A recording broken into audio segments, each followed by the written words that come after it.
மக்களே, நாம் இந்த பதிவில் தாமஸ் ஆல்வா எடிசனின் வாழ்க்கை வரலாற்றை பற்றி நாம் காண உள்ளோம். சரி, வாருங்கள் தாமஸ் ஆல்வா எடிசனை பற்றி காண்போம்.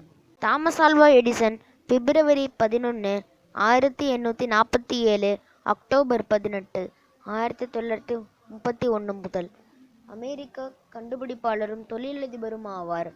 இவர் ஒளிவிளக்கு, ஒளிவரைவி, திரைப்பட கருவி உள்ளிட்ட பல கருவிகளை உருவாக்கினார்.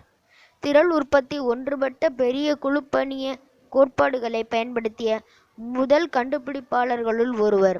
1880 எடிசன் அறிவியல் சார்ந்த இதழ் ஒன்றை தொடங்கியவர்.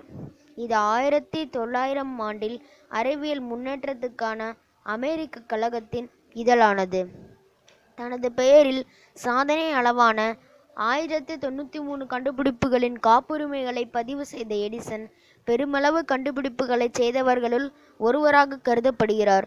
இவற்றுள் சில இவரால் புதிதாக உருவாக்கப்பட்டவை அல்ல, முன்னைய உரிமங்களில் ஏற்படுத்திய சீரமைப்புகளாகும்.